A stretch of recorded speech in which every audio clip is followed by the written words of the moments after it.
Well, it was a amazing first race that we had at the start of this season down at Suzuka. It was a very difficult, tough race for some drivers. Some drivers, unfortunately, retiring from that race and have left us in this championship. But Timothy Flamger took home the win for the pro class, followed by John Daly and Matthew Malcolm. Very good race from all three, especially Malcolm, coming from a silver driver all the way up to a pro, and only looking in third place. That was very good. And silver was a good battle as well, with Simone's, Matter, and Brooke taking first, second, and third. And it wasn't a difficult race between them all, but it was very nice and close. And yeah, it's going to be very interesting today in the wet here for season 17 of Night Owl. It's going to be very interesting indeed. My name is Ted Edwards, and with me on comms and the broadcast with the cameras tonight is Mr. Jesse Lee. And it's very wet at the minute, Jesse. It's going to get clear up in the next 30 minutes, and obviously the next session is on the same day, the Sunday, and that's the race, and it's going to be dry starting the race. What do you think is going to happen? How are you going to see this race sort of plan out, and what are you most excited for? Well, hello, Ted. Hello, everybody out there as well. Welcome back to more Night Owl Racing here on RCI TV.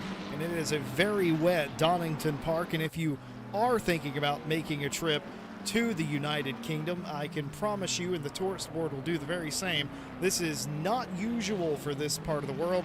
It's usually very sunny, very mild climate, excellent place to visit year-round. They definitely don't spend two-thirds of the year under heavy cloud with light drizzle. But nonetheless, we are at Donington Park, one of the best racetracks in the world, probably my favorite racetrack in the world, and I think a lot of other people find that as well. But to answer your question, Ted, if it keeps up, this weather that is, this is going to be a wet and wild affair. Julian Vanbrugh took the pole position, the provisional pole, away from Mike Jones, who was on there very briefly, and then Zelsch comes across the line to take P2. Louis Zelsch, the car that we're looking at, was very quick in practice, but Vanbrugh showing a little bit of speed here for Team Spin, or Spain without the A. A 31.327, good enough for pole at the moment. Zelsch less than a tenth behind them. This weather, they say rain, Ted, a lot of the time, is the great equalizer in motorsport. Might it be that here today at a track where it's already known for its close qualifying? Yeah, sure is, and it's such a good track. I've driven it a lot before. I know Grim Lilith, they've drove it. Phil Roberts, Kevin Boss, a lot of drivers in here have drove this track in the wet and the dry. So it's going to be very interesting to see what the race is going to be like. But qualifying is a different animal, as we all know. You know, lighter car, but it's also wet. It's see what it's going to be. It's 7.5 tenths clear of Vanbrugh, 130.575 from Louis Zelch. That's a very, very good lap time indeed. Vanbrugh not even up on a lap. He did improve to a 31.092, so only knocked off 2 tenths there from his previous best lap. But this rain isn't very heavy. It's quite a light rain. It's not a drizzle, but you can see there is a dry line in the middle of that straight, coming from left down to the right side as you get to T1. And from watching people in practice and talking to a few drivers, the wet's getting hot. They're not over pressuring. They can keep them within the pressure range, which is between 29 and 31 psi. But they're getting very hot because they're not being able to cool them off enough. And obviously, if you open the brake ducts, they're not going to cool down, but your brake discs are, and your brake pads, and that's when your braking stops working. So you need to keep them closed to keep the brakes warm in for certain corners. And they find it a little bit tricky, and dry tyres won't work in this. Even if it's a damp condition, they don't work. They're too slippery, especially with the lower PSI that the guys run now. It's between 26 and 27 psi. 26.5 is the sweet spot a lot of cars do like to drive. But yeah, it's gonna be a different a different race. I wonder if there's going to be rain in the race. It would spice things up, and I sort of hope there would be some rain, because we like to see an interesting strategies and interesting race to happen here at night hours. It's a car waiting on pit exit, waiting for the cars to come past, not impeding their start to their laps, which is nice to see. Masatoshi Kaneko improves. Louis Zelch still on provisional pole. That 30.575 is half a second clear of Julian Van Buren. That's more like what we saw in the practice session. Rodriguez in P3 with Flamger up in fourth. Flamger was briefly third. Gore Fox was on provisional pole in the silver class until this man, Callum Kerrigan, came along in the Vulcan Racing Lexus, the very clearly pink camoed car, and that is the car that's on provisional pole in that category by a margin. Nearly 2.5, 3/10, call it a quarter of a second, who cares?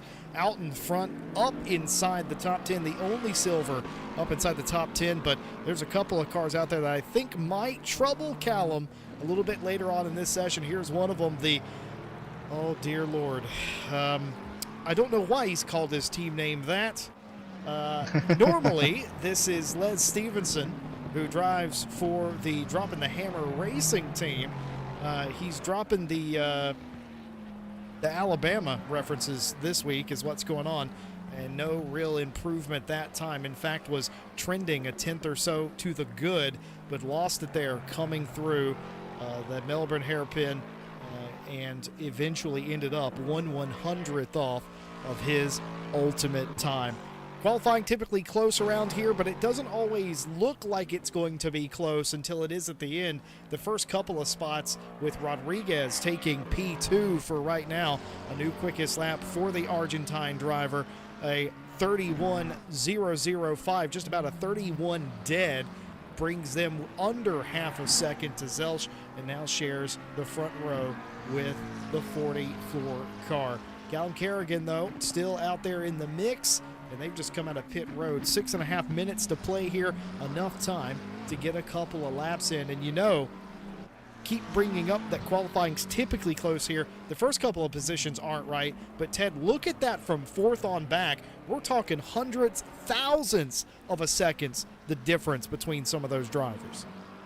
Yeah, and I don't know if anyone's noticed at home, but the track has gone from wet to damp, so there's going to be a bit more grip on the track. Still a wet tyre. It won't be a dry tyre, as you can see. The rain on the screen pouring in front, but Gore Fox is just taking second in silver at this moment in time. Simoes is just taking third at the moment in the Mercedes.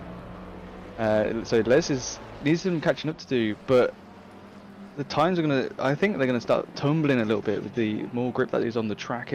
They might need to lower the pressures in the tyres. But as you see, 3 cars coming out of the pit lane now to start their a few more laps they've got. 5 minutes 20 seconds left. It's only 1 minute 30, so that's about 2, maybe 3 laps. If you're already going around the track, you'll get 3 easily. But we just have to wait and see, Jesse, because most of these pros aren't that far back from their own field, which is nice to see. I like to see the classes sort of in their own time slots, if that makes any sense. My English isn't great tonight, but yeah, I like seeing the Lexus. Jesse, Kerrigan's up to 8th place at this moment in time, but I like to see the Lexus because it's not been in Kounos's bot very well in, I know, the past years. Not been great. You don't see many people take it. You don't see the esports really take it. They all take Ferraris, M4s, or the 720S McLaren. That's more favourable, obviously, for the bot. But to see the Lexus doing very well, especially in the rain, is quite nice to see. And me and Tom Bryant were thinking about taking it for the World Tour that is coming up very, very soon, Jesse, and I really can't wait until that kicks off. Yeah, it's going to be really great in just about, what is it now? It's 2 weeks' time. The World Tour starts, in fact, and Grim Lilith coming up to try and improve upon their time. Already inside the top 10. Talked to Grim a little bit prior to tonight's race, they were pretty pumped up. The last time they raced in the wet in this car at Donington Park, they smashed it out of the park and won the race overall. Could they potentially do something like that here today? That was an improvement of time for Lilith. It was a little over 1.5 tenths quicker, but unfortunately for them, didn't move them on the board. And because of the gains that have been made by Olivier Kierton, who just come across the line a moment ago, and a couple of other cars, Immo Plate as well comes to mind. Emiliano Gigi as well have also improved. All these cars inside the top 10 improving. In fact, right now, all these top 10 drivers are on a lap, and every single one of them, surprisingly perhaps, are on a green Delta lap, meaning that they're beating their best time. This will be the first across the post here. Of course, everybody out there on track now still has the opportunity to run another lap. I'm actually quite confident if you run this lap, you can duck down pit lane as Vanberg goes back to P3 with a 30.977. You could duck down pit road right now and still get out there and get one more lap, but I don't know how beneficial that would be, as that right there will ruin Vanberg's lap. But luckily, they will get another one. Masatoshi Kaneko has brought their car down pit lane. You can't see it, but there it is. And still out in front of it, Louis Zelsch, still trying to improve in that Optimum Motorsport liveried McLaren. It's at home here in the wet in Old Blighty, and it's doing a really good job. He's up 2 tenths right now coming to the final couple of turns. Yeah, it's yeah, like you say, almost everyone is on a green lap, and just waiting to see what happens to the silvers. Callum Kerrigan is down to 12th now. Obviously, all the pros are filtering through with their faster laps. Let's see what Louis Zelch does now. I think he's down on his Delta. Oh, he's coming back. He's going to be Will just he about improve? even here. He's going to improve by... He doesn't. No, he didn't. The Delta went green after he crossed the line. He did not improve. He was half a tenth slower than he was. He lost all that time in the final turn here at Donington. Ted, you know a thing or two about the final turn here at Donington, don't you? Well, yeah, I may have accidentally been overtaken. Well, I wasn't accidentally overtaking a GT4 when I was in my GT3 Honda, and I just missed the braking point by a good 50 or so meters, and ended up slamming the side of Ryan Gill in his Lamborghini. And when we first met each other at Donington real life, as Les Stevenson decides to come straight at us then. Not happy with his lap time by the looks of that. Yeah, he was up massively and then lost it again. Yeah. Me and Ryan met, and I just pointed at the last corner and goes, "That's where I ended up into the side of your door," and he just told me to politely go away. So it is a running joke. To go away. Yeah, I was. It's a running joke now. He's over it. I was probably the one who was more upset about that, because it was a very silly mistake that had happened. But these things happen. We do see them. We see them in Night Owl. We see them in World Tour. We saw them in the eSports series last year. Funny enough, even the top drivers who make mistakes, and we have some of those top drivers in this race today. Funny enough, so just have to keep an eye on them to see if they can keep their cool. I see the 225 of, I think that's Phil Roberts, was I think he was backwards at the exit of the chicane. Callum Kerrigan has a Porsche of, I think that was Bubbins in front. I think he's moving out the way now. You can see there, the left hand side of the screen, going up to the right hand of the 280 of Kerrigan has got past Bubbins. Very tricky conditions out there today. It's not, it is fully wet, don't get me wrong, but it's not a driving rain. It is a light rain, like Ted told you at the beginning of the broadcast, and it does matter in ACC. The track's not flooded in any way. There's a ran-in line. It's not dry either, so don't get to any misconceptions about that. But it does provide quite a bit more grip, and if you wander outside of that onto the shinier part of the racetrack, it can change it in a hurry. And I think Grim Lilith abandoning their lap there as qualifying is about to end. A couple of cars still yet to come to the line. In fact, only one still on the lap, and it was Olivier Kierton.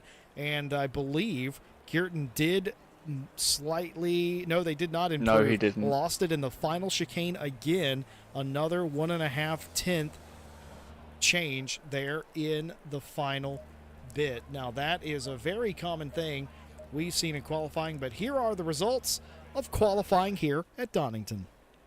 Yes, and our top driver, Lewis Zelch, taking the pole in the 44. He gets second and third sector fastest lap. You see there, Rodriguez almost gets the third sector by what's that, 1/100th of a second. Very, very close indeed. And the first sector was close as well. Flamger takes the first sector in P3. All three of them in the 720S McLarens, so that might be the car that's on the fastest today. Might be have more grip in the rain. And then we've got Ralph Huel in the Mercedes AMG taking fourth. Faber in fifth. Malcolm doing very well in that Ferrari. Showed us at round one, took home third. He's doing very well here, sixth place in that Ferrari 296. And then we got Emo Plate. No, where am I looking, Jesse? I'm looking the wrong one. Emilio Gaia in 7th, sorry, and then we got Oliver Curtin in 8th. Emo Plate in 9th, there we go, Roman Fralla in 10th place for your pros, and Callum Kerrigan with only a 10th or so difference, less than a 10th actually, from Guo Fox in the V8 Vantage Aston Martin, and followed by that is Paulio Martinho in a 720S as well, but they're 3/10ths behind. So it's sort of close in silver category at the top end, but it's Lexus is coming out in front, and we've got Mercedes and Lexus, Simons and Stevenson, followed by Boss, Hewlett, Brooke, Jones, and Rudolph in 10th place in silver, and a bit more spread out compared to the pros. Front end is a little bit closer, but just have to see how these silver class drivers do in, I say, the changing conditions, because it's still raining at this moment in time, Jesse. We've got a minute or so until they go to grid, and then we've still got, I think, about 5 minutes until the formation lap. So I'm not sure how the silver class is going to go. They just need to drive safely, get used to the cars in whatever conditions they have. Whereas the pros, I feel like they're just going to go throttle to the floor and just see what happens. Well, I think they are going to. It's going to be an interesting show, and especially if this rain continues. It's the kind of rain that can catch you unawares almost and put you in a difficult spot. Well, we've had 3 weeks in between, when this series started and today, because of the week off, or 2 weeks, I should say, because of the off week in the middle, of course. Well, we're back here for round number 2, but if you weren't with us for the opening round of Night Owl Season 17, let's show you a little bit of how they finished after round 1. Defending champion Timothy Flamger went ahead and won round number 1, has 40 points to their name as well. Jordan Daly has 34 championship points in second. Matthew Malcolm, the proud Scotsman, who has, I think, since gone on to win iRacing races here at RCI, in third in the championship. Julian Vanbrugh in fourth with 28. Emiliano Gigi on 23 points. Masatoshi Kaneko in sixth on 20. Raphael Huel has 18. Mariano Rodriguez on 16. Mike Redford on 14. And rounding out your top 10, Olivier Kierton. Outside the top 10 in pro, Tom Roberts has 10 championship points. Phil Roberts, both Welsh, of course, 1 point behind him with 9. Louis Zelch, who has signed up mid-season, either that or did not finish round number 1. I think Zelch was there for round number 1, but didn't finish, has 0 points. So does Miguel Martins, Imo Plate, Frawler, and Lilith, who I know for a fact is a mid-season sign-up. Anybody with a dash instead of a number has retired, and anyone with a number, of course, is still alive in the championship. Ted, take us through the silver standings. Well, here we are. Sandro Simoes takes off first place with 45 points in the AMG, followed by Miguel Mata with 34. Chris Brook in third with 30. Kevin Boss, the lovely Kevin Boss, in that lovely Nissan with 26. Gore Fox, 23 and 5th. Aaron Jackson in 6th, 20.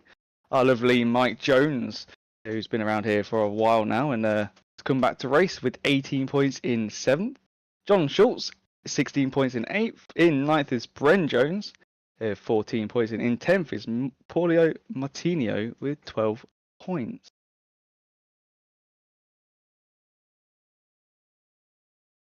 11th place is Tom Dev with 10. Ashley Bibby in 12th with 9. Callum Kerrigan with 13 is 8 points in that Lexus. Pedro Rodriguez in 14th with 7. Jordan Bubbins with 6 in 15th. And 16th is Carlos Midrada with 6 points. With 5 points, sorry. And everyone else doesn't have any more points. But we've got Rudolph, Lawson, Pimnot, and Ferdinand's to top out your top 20. And I think we've got one more, Jesse? There we go. We've got 3 more. We've got Mustak, Stevensons, and Gomez. I think they all joined mid-season with 0 points, and everyone else with the dash is either signed up the championship or hasn't raced. But yeah, Lewis Zelch, Jesse, didn't complete last race, so that's why they don't have any points. They did take part, but they stopped with 12 laps to go of the race.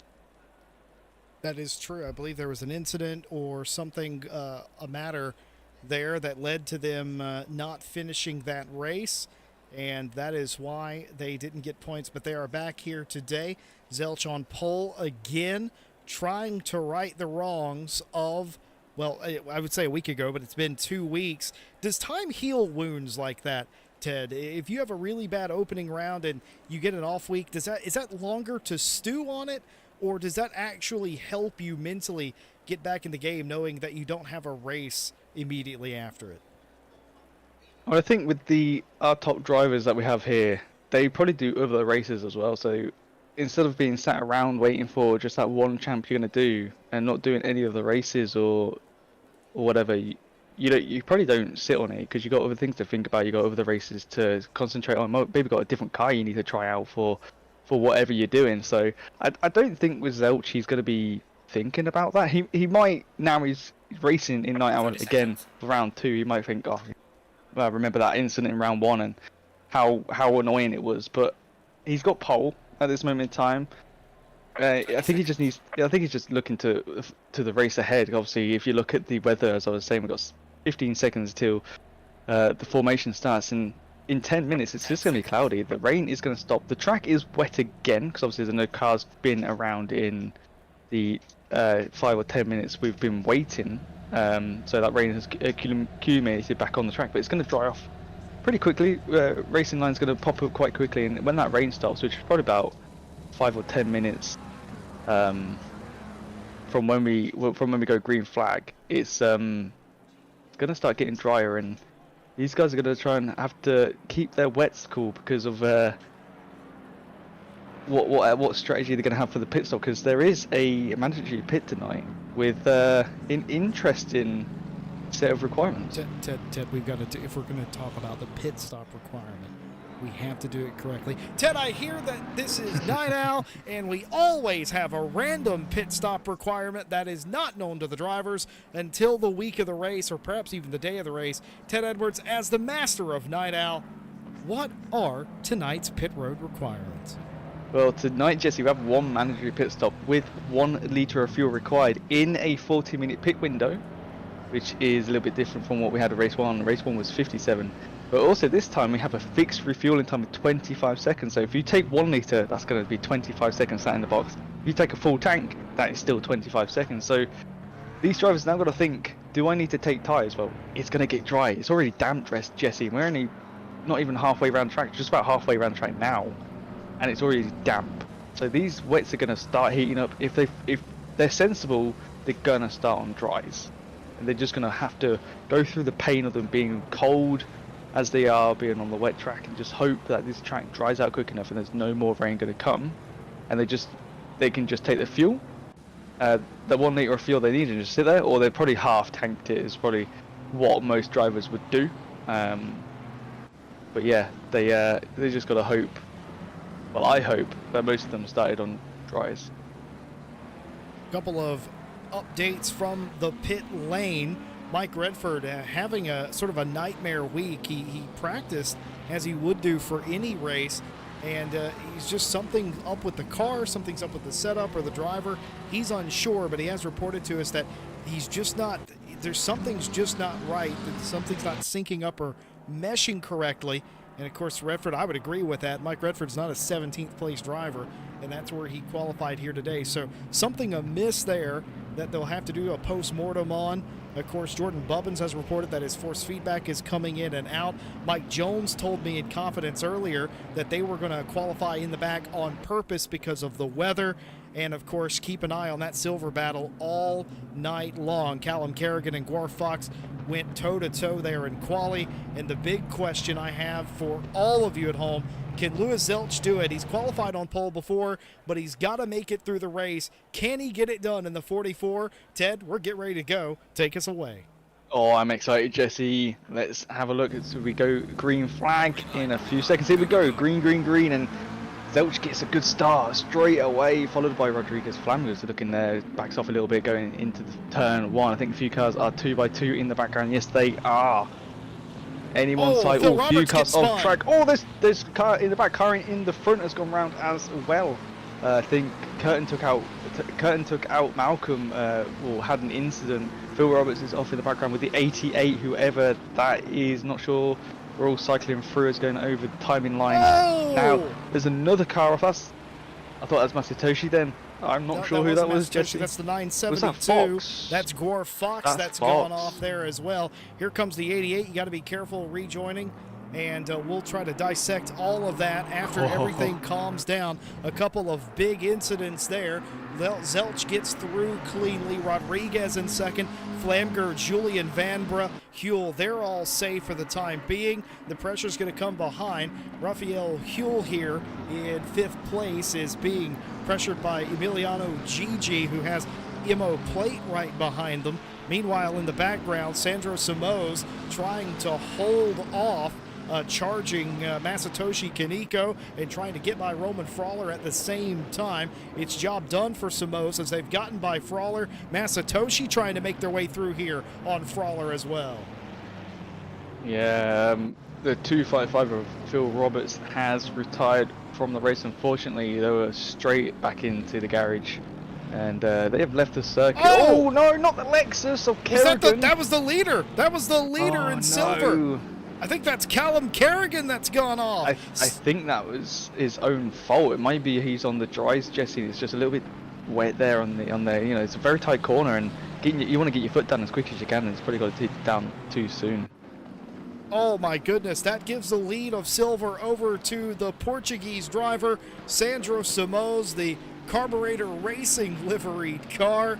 And that is your leader in silver now. Both Gwar Fox and Callum Kerrigan, the two favorites, you have to say, in that big category, crash. having issues. And I think the 108 of Paolo Martino has had an incident with another car. I'm unsure which one it was. There was a few cars, yellow flag there. The 4's off just after the right-hand turn at the top here. The 65, I think that was Bubbins was off as well beforehand. There's Craig Hewlett, mid-season sign-up for this race. He was off as well. Oh, that's a big damage on the front of that car, Jesse. Yeah, that car is absolutely mangled, that's for sure. And that's kind of what this weather condition does, is it creates these situations where you make one little mistake and then it's, well, it never really gets better. The 69 has also just been off of the racetrack as well. That's Ash Bibby, that car backwards in the S's here. Yeah, they don't call it a chicane here though. That's called. Is it not? Yeah, I believe the official name is called an S. An S's. Well, it is to us. It's definitely it is a chicane. The chicane. It is. It's quite tight. Well, I'd love to show you some replays, but I will do as soon as it stops popping off here. I'm doing double duty here tonight, so appreciate everybody bearing with me as all the action on the racetrack. We had 30 cars show up to race here tonight. A couple of surprising sort of no-shows as well, and I don't think that was deliberate either. I think that's just circumstantial, as nearly everybody who is live in this championship, did end up making it. But unfortunately, 30 cars on a wet Donington, quite a tall task. Let's reset the race. Louis Zelsch had the pole position, and he currently leads, but the margin is marginal. No pun intended, because that is Mariano Rodriguez right behind him, closing up on him, and the Alpha Sim Sport driver, or should I say drivers, of Flamger and Vanbrugh. Oh, wait, I don't think, hold on, Julian Vanbrugh is Team Spin. That's right, two different classes. My apologies to both the Team Spain without the A and Alpha Sim Sport. The similarly colored cars threw me for a loop there for a second. Not teammates Flamger and Vanbrugh, but they are all inside the top four, and it's a four-car breakaway for the moment. Behind them, a second train, Emiliano Gigi with Huel and Plate in tow. And, well, luckily, a lot of these drivers up front, at least, Ted, kind of got away with it there. They were able to be far enough in front and sort themselves out quick enough that there wasn't an issue. Yeah, that's the thing on a race start, especially when it was raining. It is damp and the rain has stopped. The wipes are still going, obviously there's still a bit of spray coming off the cars. So yeah, that's the thing when you got a start like that with the weather, is you just need to be very careful. If you've not got your tyres up to temperature, which it shouldn't be too hard, being as it wasn't that wet and it had already gone damp. But it's just easy to make simple mistakes, and we saw T1, we had at least two contacts with two cars, well, two different types of cars. One with Phil Robertson, I think one with Malcolm and maybe Curtin, I can't remember, but yeah, that's I saw one there, but then we had some more later on in the first lap as well. So I'm on the edge of my seat, Jesse. I can't wait for the replays. Yeah, I'm going to try a replay here. This may or may not work appropriately, but this is the 108 and the 225, and it has worked. This is Phil Roberts in the blue and yellow Kaiju machine. I believe the 108 was just up the inside a little bit. Hard to tell what exactly led to the contact, but that has caused the 225 of Phil Roberts to retire. This was literally a moment later, the 199 of Matthew Malcolm and the 333. They also have contact here. Oh, my goodness. Himself out. Yeah, that's just too many cars fighting over the same place on the racetrack. And then immediately following that, it's the 115 of Grim Lilith and the 740 of Masatoshi Kaneko. That's what, this is going to be a stack up they're here. Just, yeah.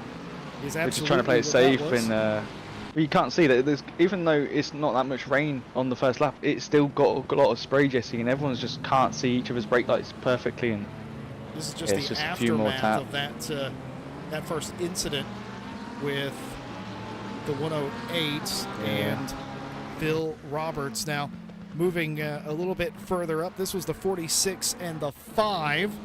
They've also had an incident. Les Stevenson, that's again just different. A hip check there as your spatial awareness disappears in that sort of incident. And apparently this is the 972 and the 740. This is Gwarf Fox. This is what happened to Gwarf. Oh, Huge there's a contact there with cars in front. Oh, and then rammed in the rear. Oh, and Gwarf just loses it there. Yeah, got punted in the rear by, I think, the Ferrari behind them, and yeah, just going through old hairpin, just don't have any grip. So this is the 6 of Roman Frawler and the 4 car. Ooh, fighting over space at the top of the hill. Oh no, just outbrake themselves quite massively as well. And that's what led to that. That's all on lap 1. We continue that. More lap 1 incidents. The 972 again in the 65. This is Jordan Bubbins. Oh, Bubbins into the back of the 972. Or was it the other way around? No, other way around. It was 972 into the back of Bubbins. Indeed. So, I heard you like lap 1 incidents, so here's the 31 of Kevin Boss. This one's already in progress. Oh my goodness! 3 or 4 cars. Now, I thought Boss was out of position. He was down in the mid-20s, and I knew he started in the top half of the field. He's made it all the way up to 20th now, but that I'm going to try and show that again. What on earth happened here? Yeah, so he slowed down and got hit. Yep, there were cars spinning in front of the 31 wheelie slow GTR. The cars behind him didn't realize he was going to slow up. Contact was made, and now for the final lap 1 replay, the 5 and the 69, this is Terry Rudolph and Ash Bibby here. Oh, the 5 just turning in and smacking themselves on Ash's car there. Ash gets away unscathed, and 5 goes for a bit of a slide but gets back on track. Sure does. Callum Kerrigan had a spin, and I can confirm at this point that Callum's spin was on their own because it hasn't shown up on my little nifty replay device that I have, which leads me to believe, and the way it typically works, folks, is that means that there hasn't been an incident beyond a self-spin. So many self-inflicted incidents, a lot of contact. That's all going to have to be dealt with post-race stewarding, I'm afraid. I have big news, Jesse. Someone has made a mistake. Can you spot in the timing column who's made a mistake? I can tell you why. Timmy Flanagan's down in 16th place. He's came into the pit lane. He stopped almost in his pit box. Realised pit window hadn't opened yet. He had to go off again. Yes, came in too early. He tried to cut the timer so it came in. So when it activated, he just got into his box and then he had to go again. I wonder why he came into the pit lane and he just got his timing all wrong and then he's just wasted 24 seconds down pit lane. As everyone comes in to do some repairs, maybe change tires. These are all strategic pit stops here, Ted. Yeah. Raphael Huell, Kierton, Redford, Grim Lilith, Simoes, your leader in silver, Masatoshi Kaneko. These are all top 10 cars. These cars would not have been involved in much of the accident. I think Olivier got a little bit of an incident earlier on, the Kraken car did, but beyond that, these are all cars that are pitting purposefully. Matthew Malcolm, Flamger, and Brooke have all come in as well in behind these cars, and so has Scott Lawson at the earliest available opportunity. Now, they will likely be changing tire here, but you look at the little weather widget in the top right-hand corner of the screen, it tails the tail.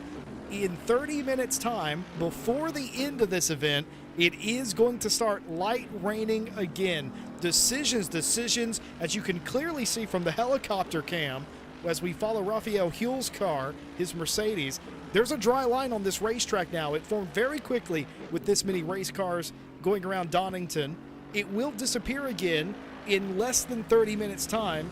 The track's greasy. It will improve beyond that. But Ted, decisions. What do you do? Well, here comes Vanbrugh into the pit lane as well. Well, a lot of the top drivers who were just pitted, I think they must have been on the wets. As you can see there's no yellow writing or yellow wall, if you like, when it's spinning around on that tyre. So I think Vanbrugh on the wets as well. So they're switching over to the dries because they've got 30 minutes of dry racing and they need the time. You're going to cook the wets, they're not going to work. They're going to pop, and then you're going to have flat tires, and you probably end up crashing. Because when a tire goes in this game, you end up spinning, which is not what you want when you're around a quite a high-speed track like Donington Park. But changing the tires, doing that 1 litre of fuel, you've got to stop for 25 seconds anyway, so you might as well change the tires onto the dries, and then you've got about 30 minutes or so of dry tyre racing, and then you might have to come in and do a tyre swap onto wets again, because that's like rain. We're gonna have to wait for 20 minutes or so to see what the next widget is gonna be. Dry tires. Those are dry tires. I imagine everybody else will have done the same thing. All the cars that came in with them. We'll look at Huell. They were the first off of pit lane. When the first cars pitted, wheelie slow number 31's had an additional incident. But let's see the sidewalls. Yep, those are also they are yellow. Those are also dry tires. You can tell because there's a yellow streak when they're in motion. That's the Pirelli P0 livery, or logo, I should say. It's a little bit of a livery, I suppose. Let's have a look at the number 44, Jesse Lewis Selch. Let's see what's on the side of their tires. They're not pitted yet. They are leading the race only by just over half a second from Rodriguez, as Gigi is into the pit lane, the 333 720S. That is a wet tire. That is absolutely a wet tire. Blank sidewall indicating a wet Pirelli tire. And that's exactly what's happened. So the question now becomes, what's on Rodriguez's car? Also wet. Yeah.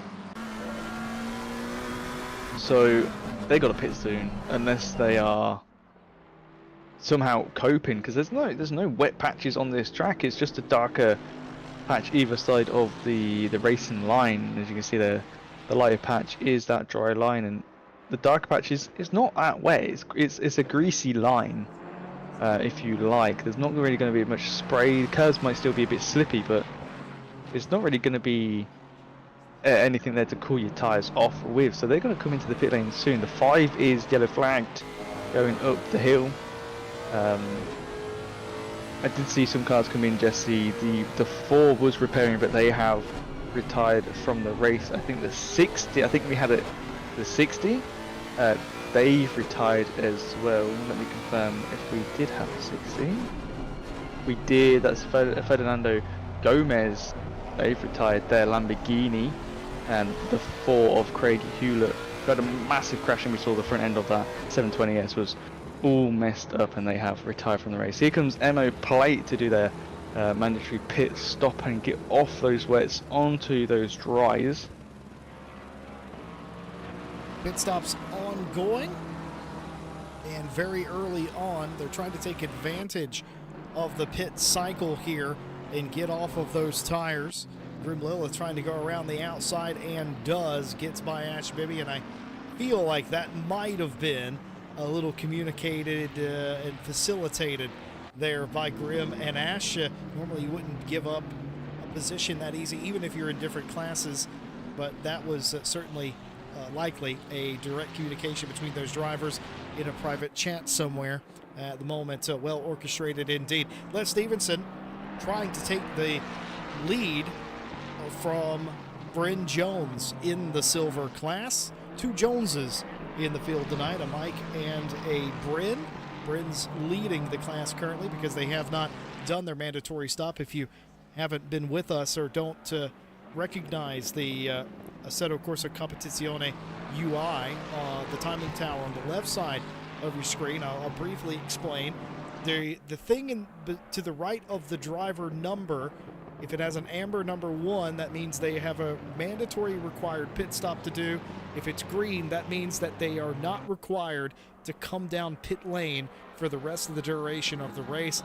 Some events we do, and because Ted Edwards is slightly sadistic, because I think Les Stevenson's coming into the pit lane. No, he isn't. He's just getting under Bryn Jones here. It's going to be a drag race down the abbreviated Donington pit straight. He's going to be on the outside of Redgate here, but he brakes later but can't quite do it. Bryn pulls over. The crossover move by Les Stevenson, trying to go down the inside now. Sweet home Alabama, he's done it. He sure has. And I was just about to say, Jesse, I think everybody here, I know Brent, I know Les, and I know Rodriguez, they're on the dry tyre. That's why Kerrigan spun round, because he's on the dry. We saw already gone. They were going a bit too hard when it was raining. Obviously trying to take a gamble with a dry tyre, waiting for it to dry up and then go for it. Who's that? That was Fox again, in the purple Aston Martin. But yeah, so they were trying to gamble for when the rain stopped and it dried up. And it's sort of working. They're up there, but still got to do their pit stop. So, you know, we just have to see which strategy works well. Here comes Mariano Rodriguez in the 85 Gomez Sim Racing car, coming down to switch off. Maybe those wets would be the only reason why they are stopping now. I would assume so. Mike Redford gets by Gore Fox. just there. That's not a position in class, but it's a move that the Mike Racing 95 had to make. And, you know, for a car that had the driver befuddled and who wasn't very confident, he's started dead last in this class. He's halfway up now. He's going to get by Paolo Martino here as well. Another one down, somewhat effortless as well. Bryn Jones has pitted out of the lead, or actually out of P2 in the silver class. That'll bring Callum back up to second, who still has a pit stop left to give. We'll see if Mariano Rodriguez, I'm assuming these are going to be dry tires. Whenever they exit the pit lane, the camera will change, and the windscreen wiper manual on that car, obviously, but I'm pretty sure we're going to see dries and indeed dry tires on the Gomez Sim Racing 85 McLaren. But the reason I was highlighting Mariano Rodriguez and Louis Zelsch so much, they're mired in traffic here, Ted. This is the most dangerous part of the race for your two leaders right now, is being mired back in this traffic. By the way, Julian Vanbrugh and Raphael Huell have beat both of those drivers out of the pit lane. Julian Vanbrugh is actually your provisional, or your, well, when it cycles through, Team Spin will be the leader of this race, at least for the time being. You can see Huell's day-glow yellow Mercedes in the background, and I think that's Zelsch's car. It is Louis Zelsch in the background in the red McLaren. Yeah, it's very interesting to see. Like, I would have gone for dry tires, Jesse. I would have pumped them up well, and again, I don't think I would have pumped them up seeing how long the dry, you know, how long it would have been dry for, and was hoping that it would stay dry for a bit longer, and it will do, since we've got about 15-20 minutes left until we see the next widget, see what it'll be like once that rain moves over to 10 minutes, to see what replaces it in a 30-minute time. But I would have started on dries, and ooh, hello, that was who was that in front? The 108 of Martino, just going in a bit deep there. Ashby takes the position back, and Fox looks like they want to try that was super and close. go I want for to show you. I want you to understand, folks, at home, Ooh. just how close this was. Oh, it's a touch. There Okay. was a touch. It was obscured by, I think that's Masatoshi's car in the background. No, it isn't Masatoshi's car. It's another car. But it was obscured. I didn't think they touched, but the replay reveals that they did touch ever so slightly. I think that was Mike Jones, if I can go Might play have the been. purple and blue 720S. But yeah, I would have gone for would have gone for dries and stayed on the dries, and only had to do one pit stop for the mandatory, and obviously change onto wets for later on in the race, for the end of the race. But some people are taking that, some people haven't. There's only a few. There's the top three: Les, Frala and Kerrigan, who look like they're on dries. Boss is on dries, had a few spins, bless him, but he's still going, and obviously had the contact at the start. You got Bibby, Fox and Martino, who are all fighting for a position in silver and not pitted. There's Bubbins letting through a few drivers in the background, being a back marker car. But yeah, a lot of people have pitted, Jesse, so a lot of them started on the wets, maybe haven't done much racing in mixed conditions where it changes very early on in the race. I don't think many races. I don't think at RCI either that we have a Saturday qualifying and practice on Saturday and qualifying and race on a Sunday. I think normally it's a Saturday and then race on a Sunday. So Night Owl throws it around a bit, but it's a little bit easier when it gets into the qualifying. You can start to see what the weather's going to be like.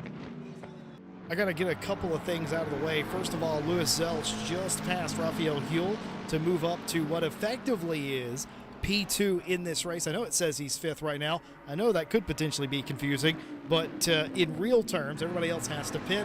Vanbrugh is your de facto leader. Zelsch was running in 6th, but has picked up the spot. Another thing I have to do is highlight this absolute massive upset here. Sweet Home, Alabama's own Les Stevenson out here leading the race overall. And ladies, if you're wondering, no, he's happily married. I hate to dash your hopes. Roman Frawler, though, is trying to dash Les Stevenson's hopes of leading this race overall, but I did my mandatory one there as he is leading the race. Anya's in chat, which means that we're going to check in on dear old dad. Here he is, Jordan Bubbins, rather. And oh, Jess. I was about to say, Jesse, go to 16th place and watch this massive battle I'm seeing. Sorry, that was Jordan Bubbins. I'm going to say that again. Let's check on dear old dad. This is Ash Bibby. I don't know. I got that backwards. Anya, I do apologize. I went to uncle instead of dad there. It is quite confusing, all right? I've got a lot of buttons in front of me. But this is where dad is. Ash Bibby up inside the top 15. He's running second. Or, no, he's running fourth in his class right now. And he's got a stop to do, but he's keeping it out of trouble, especially after the chaotic start of this race. So a little bit of damage on that car. It doesn't look too out of line or too out of shape. Oh, and just as I said that, a couple of more contacts right there. I should learn to not say anything at all. Let's take a look. What happened here? Looks like either Ash got touched in the rear and slid round, and they did. There you go. Ash coming across the front of Mike Jones by the looks of that from our view, and then obviously skidding across track and back into Mike there.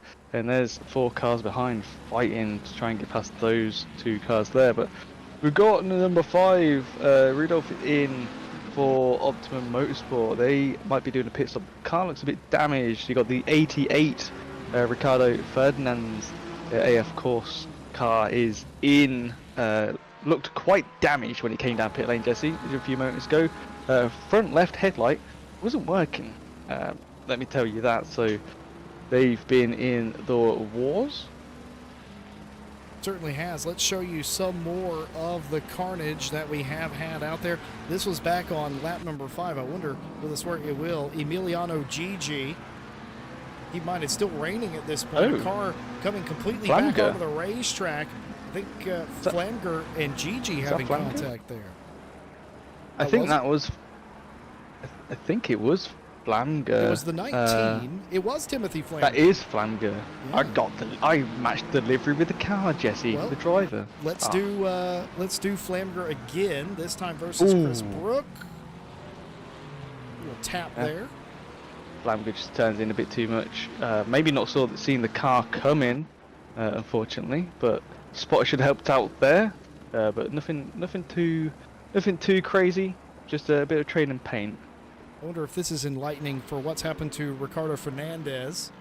Ricardo Fernandez versus Ash Bibby here. Ooh, yep, that would have given some damage surely, and that explains some of the front end damage on Bibby's car. 714 of Mike Jones. What's happened to Mike Jones here? This is versus Gore Fox. 2 purple cars. Jones in the rears here. Oh, just trying to shove it up the inside. Gore Fox didn't really invite that necessarily in the Cave Bear Racing Purple 714. It will have gotten some front end damage there. Mike Redford has been involved with a little bit of an incident with the 333 car. Ooh. Yep, just coming down to it in the hairpin. Yeah, trying to avoid Ash Bibby, who's braked earlier, and then obviously the car behind, the blue one, of Gigi, just didn't get it slowed down enough, didn't really see what was happening. Here's Kevin Boss. Oh, Mike Jones again. Oh, oh dear. Fox almost gets into the front end of Mike Jones. I think that was Kevin's fault. Not sure why Mike was going so slow. But yeah, I think Kevin had enough time to react to what Mike was doing. So there's a few bumps and hits with, as we see here, Jesse, a bump and a hit just on cue. Vanbrugh versus Huell. Huell is not going to be very happy about that one there. No, it's certainly not going to be. Looks like Julian Vanbrugh is fading. Louis Zelch has taken over the lead as we expected they would do, and they have driven away. No real drama there as far as I know. We'll keep going on some of the replays, see if we can figure out exactly what has happened here. This is the 86 of Sandro Somos. This is versus Ricardo Fernandez. In fact, Oh, Oh hello. my Here comes goodness, Matthew mobile Malcolm. chicane. That was a very close and deep for Matthew Malcolm. Just Keeping trying the theme, Ricardo Fernandez again. This, by the way, we're telling the story of why Fernandez was in pit road again. yeah, you see the front end of that Ferrari, the light red one. Bumper's not really attached properly, and Yeah. they did come down pit lane. They did do a 1 minute 43 pit stop, but they are last place by 60 seconds over the 88 who's in 26. So they've had a big old repair. Racing for the lead earlier on. Ooh, Lewis Elch, Raphael Huel on the Hairpin. inside of Vanbrugh. Keep in Look at this mind, fight, Jesse. I know, ultimately that would have been important for the overall lead of the race. The 714 has had an interesting lap. This is Ash Bibby, but this is Mike Jones, and there's going to be a same couple. place. Oh yeah, we saw that live, as it turned out. Oh yes, we did. I wonder. Deja vu. Yeah, and then Jones a little bit later on the same lap. Let's see, Flamger got. Oh, Sandro Samos. It was some Mo's, yeah. Poor Mike Jones is in the wars today, just down in 25th place. They're not doing so well tonight, but just have to wait and see. Oh, and I've just seen the weather in the next 30 minutes. We'll get back to that just in a second. Here's Chris Brook in the red car on the inside is not sure. Three wide. I think that explains, by the way, why Mike Jones was so slow. Yes. Into the corner there a little bit earlier on. And the last and most recent real incident, 115 of Grim Lilith versus the 85 car. This is Mariano Rodriguez. This is racing for 7th place. They just come together there. That is not a place you want to be diving into, going into that chicane. Oh, the S's. Apparently that's what it's called, but you can't get 2 cars through there, Jesse. At that speed, you have to really slow down. So, I think Lilith was in the right to stay. They stayed where they were. And they turned in where they wanted to. They expected Rodriguez to back out, and Rodriguez said, "No, I'm going to get my car in there." And then they ended up in a little bit of a scuffle. No one really came out too bad. Grim might have got a track limit warning, but yeah, it's not too bad. But Jesse, have you seen the weather? I have seen the weather, and it is going to start raining, and we won't really get into the real heavier stuff. Rain in less than 10 minutes time now, and it'll start to, so we're thinking 18 minutes to go, and it's going to continue to pick up in intensity. But the good news is that it's not going to go to medium rain. It's just going to be this light rain. It will wet the racetrack down again. There will be a decision, though, that still has to be made, and that decision will be made in the moment on how wet the racetrack actually gets, and if you can sort of bear it and just tiptoe around here, it's likely more beneficial to do that than to spend a minute down the pit lane. So we could potentially, as Roman Frawler will come down to do their stop now. Now, I'm curious about this. This is wrong. Would Roman Frawler and Callum Kerrigan come into pit here, and maybe Les as well, put on another set, because they're on dries now. You can clearly see the not so fast, furious number 6 Ferrari is on dry tires. That's what the Pirelli branding means. Now, would you then overheat and ruin your wet tires now, knowing that you have rain in approximately 8 minutes from now, and not have to come in again and potentially benefit from that? I mean, there's so many different ways you can play this, and the problem with this are strategy, wet. They have done that. That is what Roman Frawler is going to do.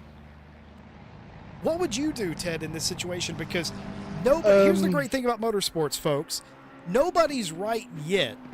Whoever wins this race, that's the right strategy, but nobody's right or wrong at this moment.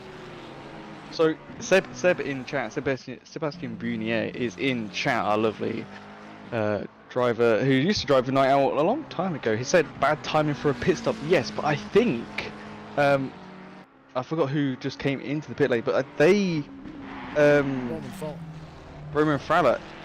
I think they were out of fuel. I think they've half fueled the car, and they've just had enough to go over. So they have to pit. So they have to take wets because you've got to come down pit lane again. Obviously, you don't want to. You've done the right strategy from the start. Dries on a wet track that dried out quite quickly, as we did see. Didn't really get into many incidents. Les and Kerrigan are on the wets, on the dries as well. Oliver Curtin into T1. Having a little bit of a fight with Mike Redford there. That was actually onto the back straight. Emiliano Gigi watching that, and now Gigi has dispatched of a car and is trying their best to get by Mike Redford. Olivier Curtin has disappeared up the road some distance. Kevin Boss into the pit lane to the attention of the team. Gore Fox and Paulo Martino came in at the same time as Fraller, so they were on half fuel as well, not expecting the rain to come, and well, that's the bad decision by those drivers. We have to see what Kevin Boss tyres he comes out. He has to come out on wets. That's the only problem with half fueling, is you now need to take wets because you're going to waste time in the pit stop. You've done such a good race so far. He's in net 4th or so in as it comes coming down out of pit lane now. So yeah, it's so difficult, Jesse, to decide what you're going to do. But I think this is why you should have taken full fuel. But then again, you got 25 seconds in the pit lane, so it's one of those. Is he on? He is on wet tires. Is really slow. You have to do it now. So I say about five more minutes, and then we'll see the rain start. But that doesn't mean your tyres are going to cool down straight away. Depends how heavy it comes down. 86 to overtaking the 6, obviously. Different tyres, just showing you the different grips, and those wets are going to be hot. Yeah, I think it's live by the sword, die by the sword, Ted. I really do. You kind of backed yourself into a corner, but coming in once versus twice, could you make up the minute? Because the delta, no matter what you do, is about a minute from end to end on pit lane plus a stop. So with that in consideration, what do you do? Do you come in twice, or do you come in the one time and just sort of take your medicine on your pace in the final 20 minutes of the race? I think, honestly, I would probably do it that way. I would probably have started out on a knowing that it was going to come dry quite quickly. I would have probably went out there on wets. I would have tiptoed around, especially with so much chaos at the start of one of these races. I would have taken my chances, stayed out of trouble, had the traction control at maximum, obviously, and then come in, put the wets on when the track was still a little bit dry, and see where the chips fall. But there's going to be some drivers that are going to have to make a decision here. Do they try to gut it out on dry tires, which might be a very difficult mission if this weather does deteriorate in the way that we think it might do? But on top of that, coming in and putting on wet tires on a dry track is a horrible decision, because you're going to overheat them, you're going to overwear them, and it's going to effectively be like racing a semi-slick on the track by the time the rain actually gets here. Anya's asked, what part of Canada am I from? You'll be interested to know I'm not from Canada. A lot of people think I'm from Canada, eh? I'm not. I don't know what that's about, but what I can say is I'm from the South, the American South, not so far south that, it's problematic, but far enough in the South that we have manners and respect our mothers. And, but no, I'm not Canadian, though I do love Canada and most of its people. And that's about it on that. Yep, Seb Brunier. I didn't read the chat until now, but pretty much confirming, backing up what I said. Actually, you probably said it first, but yeah, the wet tires do become a slick eventually, Ted. Callum Kerrigan has brought their car into pit lane. That leaves only about 2 or 3 cars on track at this time. It's raining. It's raining. Thank you very much. Perfect. Well, perhaps a bad time to do it, but let's check in on dear old Dad. And here he is. That car has been beaten and battered, and they still have a pit stop left to do. And I've never noticed that Hasbro sticker on that car before. I have. then again, I was there when Harry Conway showed it off, so. There you go. But yeah. Transformers fan is Ash Bibby, and I think that's quite obvious by what's on the side of the car. And also has I appreciate his view on the whole Transformer thing as well. A lot of people want to be an Autobot, and I think Ash prefers the Decepticons. Wait, no, Shockwave is a good guy, isn't he? I can't remember. It's been so long. I'm old. Well, Les should be coming down pit lane. This lap is coming up to the last corner now. There goes Kerrigan in third place. The 86 has overtaken them. Where's Les? He's not coming in, Ted Edwards. Unless this can happen. There's goes Mike Jones into pit lane for wets. This can happen where we do have a glitch on our side where it does show dry ball tyres even though they are wets. But these are dries. These are dries. This Vanbra's in. I think a lot of the top guys who changed from dries to wets to dries will come back up on wets now. 20 minutes, and it's going to get heavier in the next 10. You need to take wets. There is no question about it. You need to take wets. There's Ash. Ash Bibby's in. I think Bubbins is in as well. That white Porsche. Immo Plate's also in. These are all drivers making a second pit stop here today, folks. This is because of the weather pattern today. Started wet, went to dry. They used their mandatory stop that they had to do to put on the dry tire because the weather moved back in. They're having to make a unscheduled second stop to put wets back on the car. That's what all of these drivers are doing. Vanbrugh, Rodriguez, Plate that's in right now. Mike Jones as well exiting the pit lane. All these drivers, unless I'm very much mistaken, will be back out here on wet tires. Jones is out there on wet tires. Let's see if we can pick up some of the other cars coming off of pit lane. Yep, you can see the wet tires on Plate's car.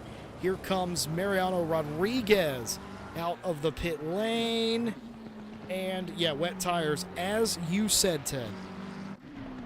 You just have to. Now, Les is going... Don't do a Lando Norris and not take wet tires. Oh, are you getting Sochi flashbacks now?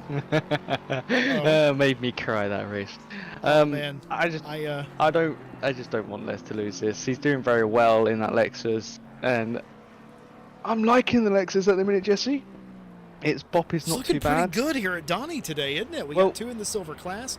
Both raced, qualified well. We got both of them, in fact, currently in the top three.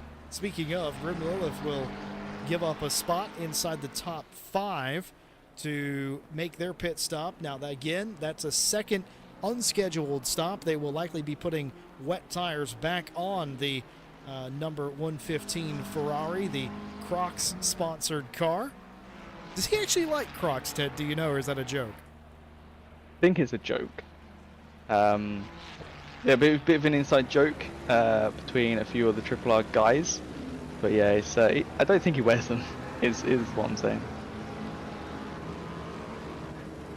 Well, just to give a shout out to a few of our partners here over RCI. We've got Driver 61. They will help you with coaching for, you know, this sort of racing, teach you how to deal with mixed conditions racing closely with other people, and just getting to know how to do cars and maybe setups at some point. But a few of our staff have used Driver 61 and have improved their racecraft and knowledge of racetracks and cars and the racing online. So you can have a look at them. They are in the description below. And also, to go with that, Go Setups. You might want some setups. Sorry to interrupt, but this is an incredible development. Les Stevenson has gone so long that he's pitted from the lead, and Lewis Zelch, your pole sitter, has also come in behind him. Les Stevenson might actually be the leader of the race. Raphael Huell does go through. They have not come into pit. They're on the dry tire still, as you can clearly see from the Group N Racing liveried Mercedes, and they have not come in. I wonder if Huell is going to try and steal this here. Back to you, Ted Edwards. Well, as I was saying, Ghost setups, they will help you out in this sort of racing. They do wet and dry setups for all of these cars now, I do believe, and for the Red Bull Ring, they are bringing setups out as well. They do pings in their Discord, which I do follow quite closely because they do GT Force and the GT2 cars as well. They are made by esports drivers and sim race engineers. But yeah, they have a premium shop where you can sign up and you can download up to I think 30 setups a month from all the cars and all the tracks, or you can get different bundles for a set car for all tracks and that. So there's multiple options on their website. You can find that in the description below as well. And Fanatec once will give them a good old shout out. Global leader in high-end sim racing hardware, from low cell pedals to direct drive bases. Fanatec strives for quality in every piece of hardware they design. I have their CSL Elite ones, and they are lovely with their low tail pedal, and it has made me better on the brakes in ACC and iRacing in the LMP2 cars and the GTPs who don't have ABS, and it makes a world of difference going from no low tail to a low tail pedal. So give them a look as well. They're in the description below, and it will change how you drive cars in the sims. Very well said. Well, back to the racing. Raphael Huell leads Olivier Kierten. They both are on dry tires, the two leaders of the race, the Mercedes and the Ferrari, respectively. Alpha Sim Sports' Timothy Flamger has brought the number 19 McLaren down into the pit lane. They will be putting wets on that car. Louis Zelsch, by proxy, or by virtue, rather, of needing less fuel, beat Les Stevenson off a pit lane. In fact, Matthew Malcolm also filtered through. Les had to take so much fuel, and Les has since been able to get by Matthew Malcolm again, but Louis Zelsch still up into P3. Could you imagine 2 races in a row, Ted, for Louis Zelsch to do everything that they can do right and still not win the race? That's absolutely heart-wrenching. The good news is he's still got time and he's on the right tire to do something about this. He sure does. And I was just looking at the last pit stops because it tells us how long and the lap. And Raphael Huell and Oliver Curtin pitted on lap 6, so they both need to pit for wets. They might even go out longer. There's only 13 minutes 50 seconds left of the race. I will keep an eye on that very, very closely. There's Bren Jones out of 3rd place in the silver category. The 31 of Kevin Boss is gone through T1 down into T2 now, so they are back up to net P3 in silver. And Matthew Malcolm pitted on lap 6 as well, so they've got to come in for wets at some point, I would say soon. But everyone else is on wets, as you can see, so it's interesting. The track is damp, it's not wet just yet, but you can see the spray. That just tells you where. Once it starts to get greasy now with the 1.9 tyres that we have, it is basically time to change onto wets, and you can go a bit longer. Les showed us you can go longer.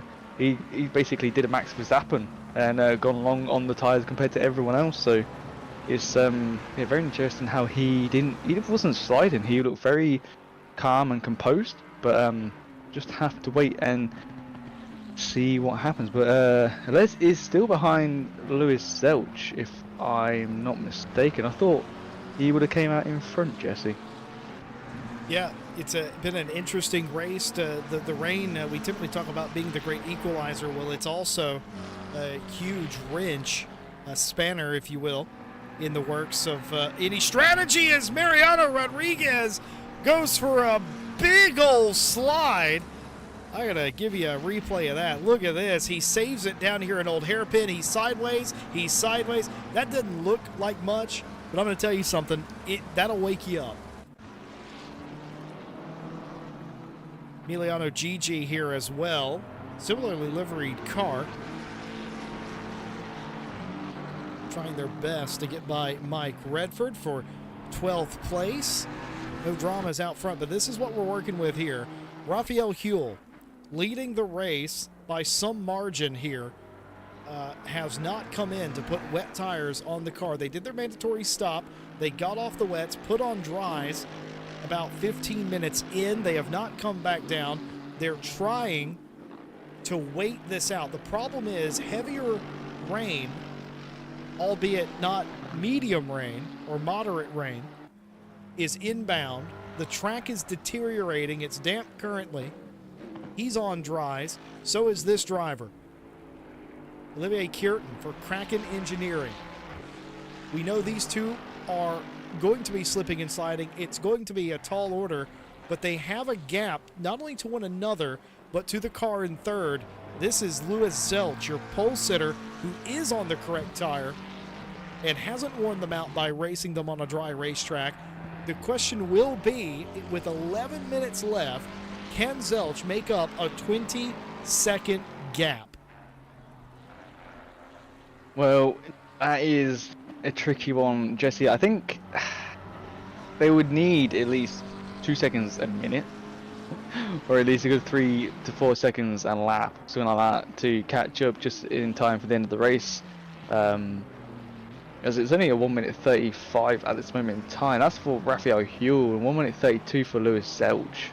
Let's have a look to see what he does when he comes over the line in just a few seconds to see what the last lap is, because that's only 2 seconds. 2.2 seconds, Jesse, is the difference in lap time, and he just did a 132.4 again. So that's 2 seconds.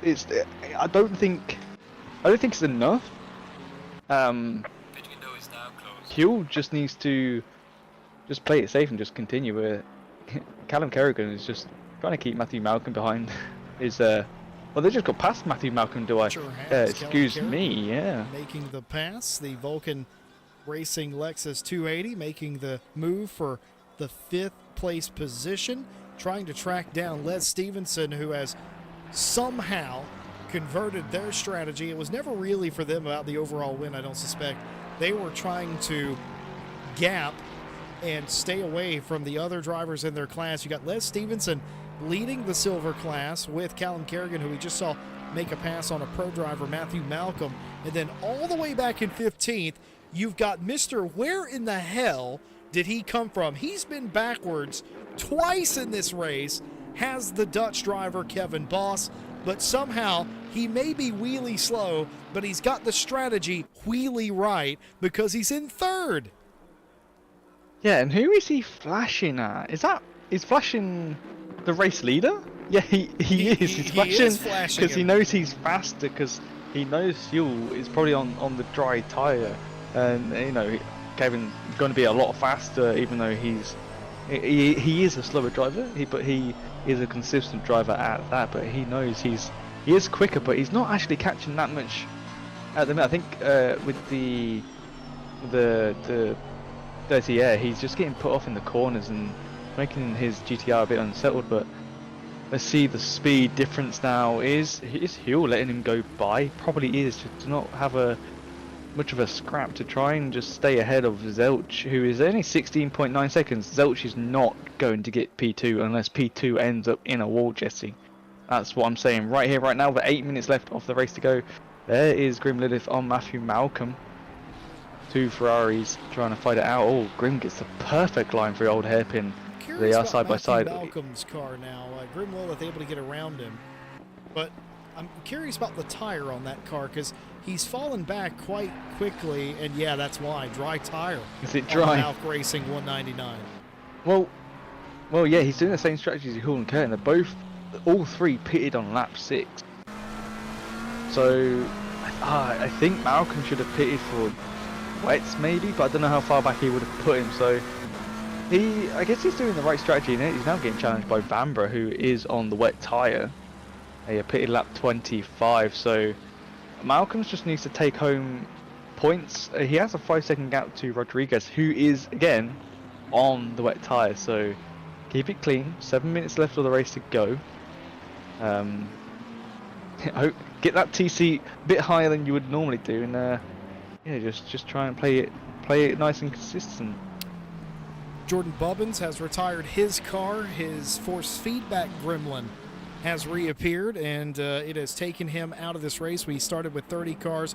We have lost 5 of them thus far. Rather unfortunate. A couple of them due to incident.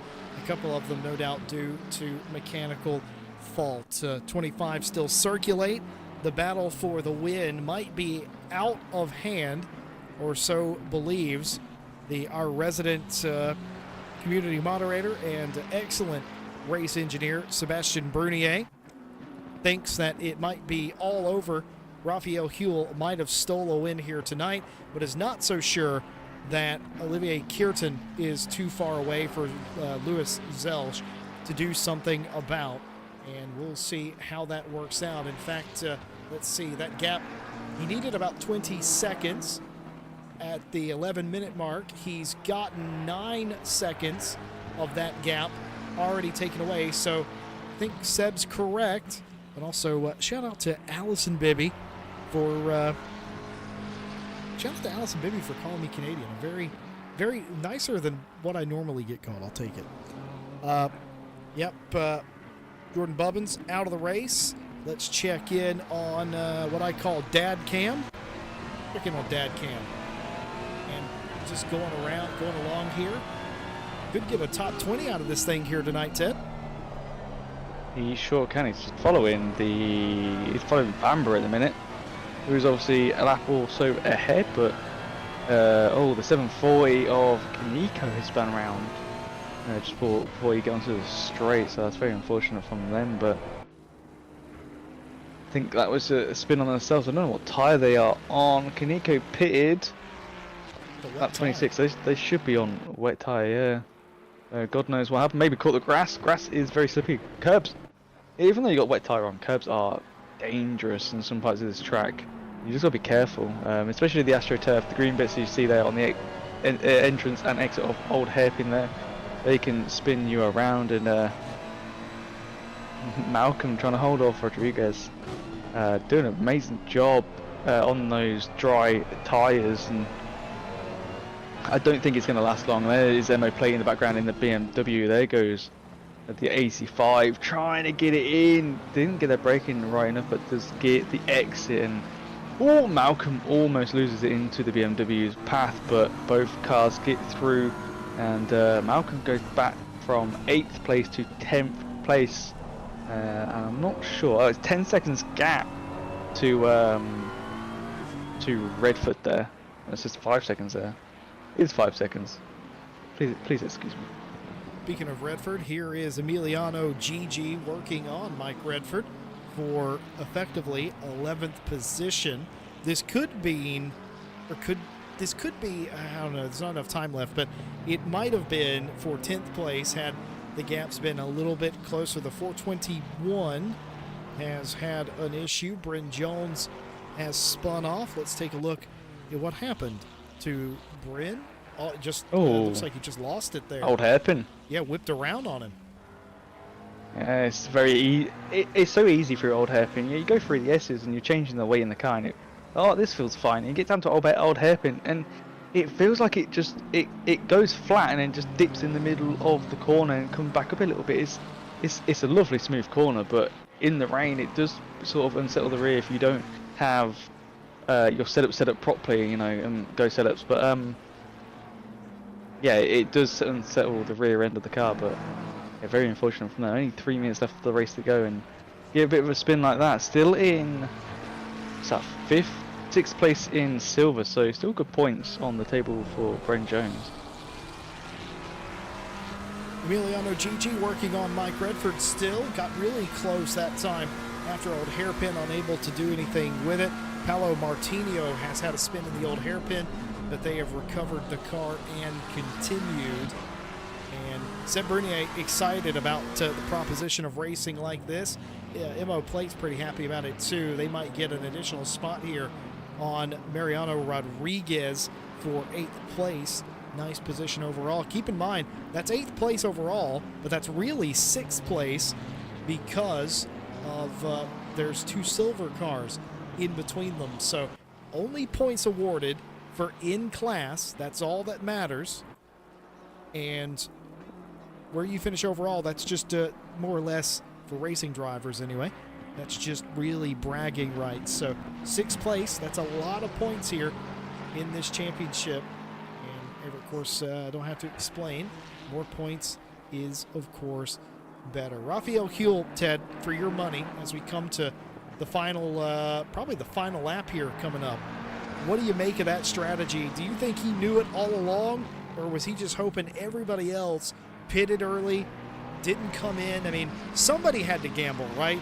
Raphael Huell is going to end up, as long as he can make it around one more time, the big winner here on that gamble.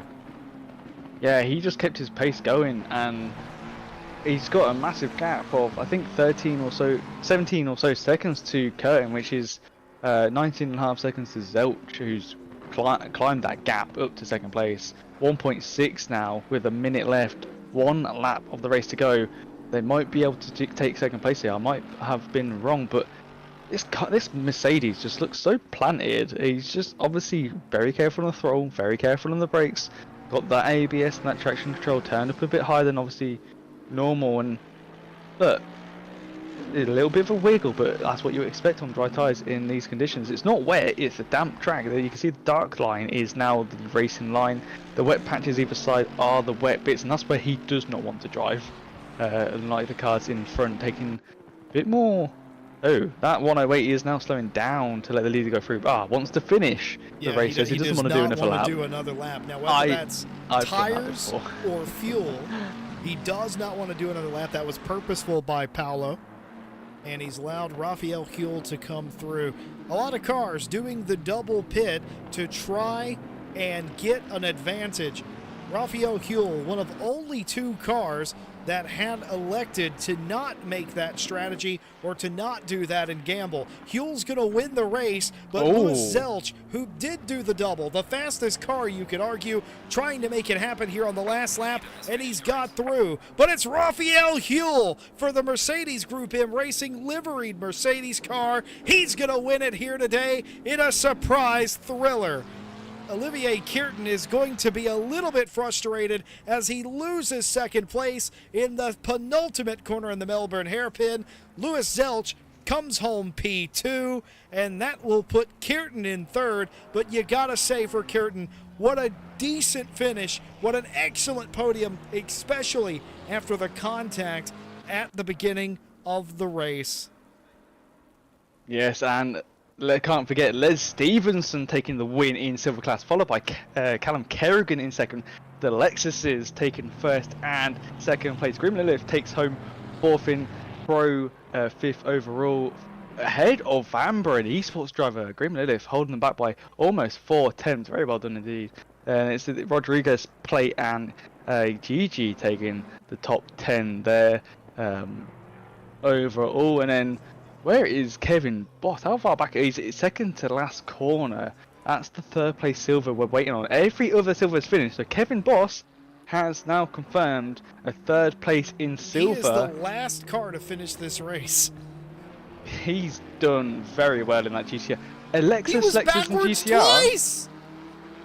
But Jesse, Lexus GTR, I would never have thought I would see that in an ACC race for a long while. As you can see there, Callum Kerrigan in the in-game chat saying Lexus in a few capital letters. Yeah, a couple of Lexuses on the podium for silver, but here are the results confirmed pending any post-race penalties. Raphael Huell wins it over Louis Zelch.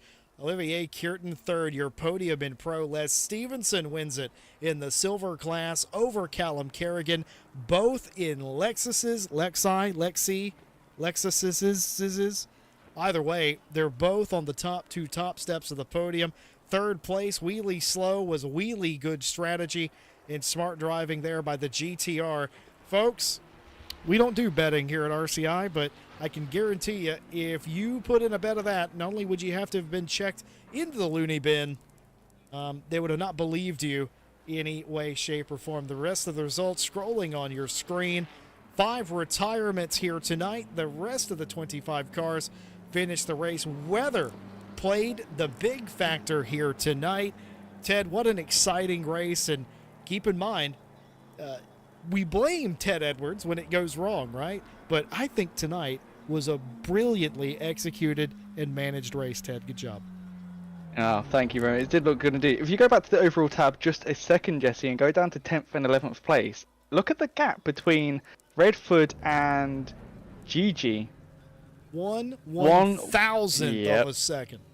And Redford says 1,000th for fuck's. Oh, sorry. FFS. What did you say? What did you say? Excuse- What did you say nothing, on my you didn't hear Christian that. Minecraft channel? Did you really? All right, I tell He you said, what. my dumbass braking foot. So I think he had a little bit of. I do that sometimes where you just rest your foot on the brake and it What just slows the car number down and you am I don't notice looking it. for here for that finish? It's the 95. You 95 is what you want to look at, Jesse, Gonna, because this must have been close. We haven't seen something this close in a long while. You want to go? Yeah, this is the one. This. Look how close the side by side going for the undercut, the 333. Oh, and well, there you go. Redford gets a bad line through and just doesn't have the speed. Look how close that is across the start finish line. Just Redford overcooks it a little bit. Here comes Gigi back on him.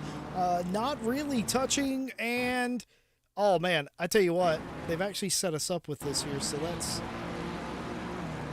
slow this down. Take a look at this across the line. In case you ever wondered what 1/1000th of a second looked like. Well, Jesse, we have a few people. I say a few people. We've got 4 people for interview. I'm going to bring in the silver class winner of Les. Mr. Les, are you here? I certainly am, gentlemen. How did you do that race tonight? That was an amazing strategy. I'm guessing you went wet to. Or did you? You went dry and then just did one stop for wets. I certainly did. Yeah. I risked it for a biscuit. That was. Yeah, go on, Ted. That was amazing strategy, dude. That was one that I would have gone with. A lot of people didn't go with that strategy, which was very surprising, since as the rain wasn't going to go on for that long at the start of the race. But how did you find? How did you find it when you realized, oh, this is how far up I am now? Did your strategy change, or did you just stick to it? I just stuck to the original plan. I focused on the fact that I had one plan and I was going to go ahead with it. And then as soon as I saw the 30 minutes to go with rain coming, I knew the heavy fuel load to start with was the way. I was literally the grinning from ear to ear when I saw that rain cloud coming. I was like, yes, get in. It's finally gonna pay off, going on the opposite, trying to do an opposite strategy to everyone else. And yeah, what a race. I mean, I had a little bit of an incident in the turn one, a little bit of a tap, but it was like Moses, mate. Literally the seas just parted and I went through a big one in front of me, and that was where the luck came in. And yeah, I just focused on trying to get it through the wet period and back into the dry, and then waiting for those slicks to warm up, and yeah, just went for it.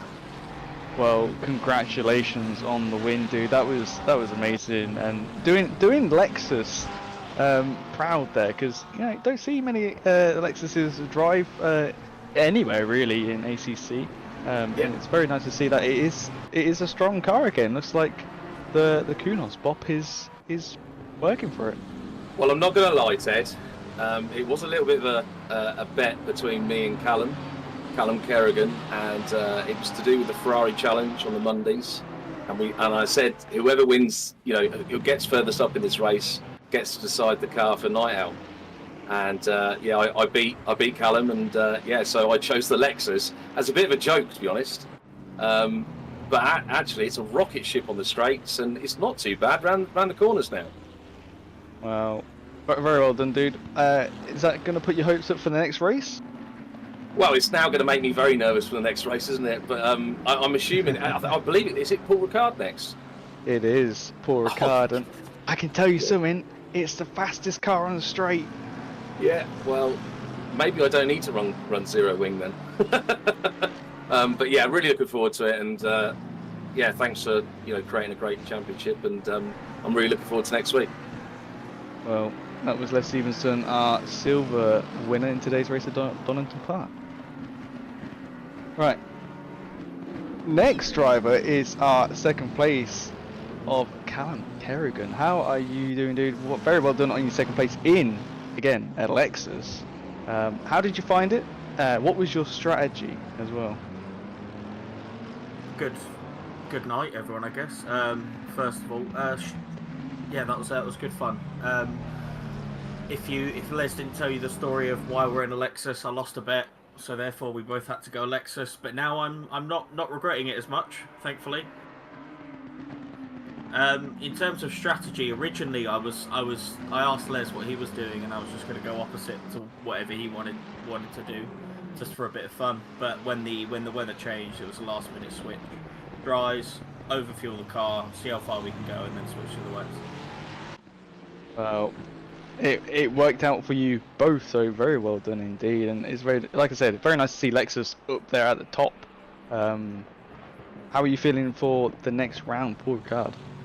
I'm looking forward to the straight, but not so much the twisty parts in the Lexus, that's for sure. It's not too bad.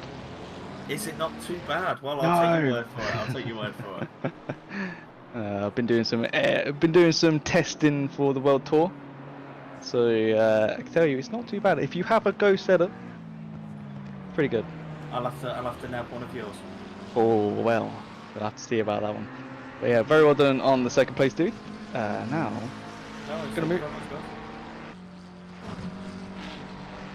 gonna move on to Kevin Boss in the GTR 31, taking third place in Silver's Day. How are you doing, dude? And how did that race go for you? Oh yeah, I'm absolutely buzzing. I've got P3. I did not expect it after what happened at the old hairpin.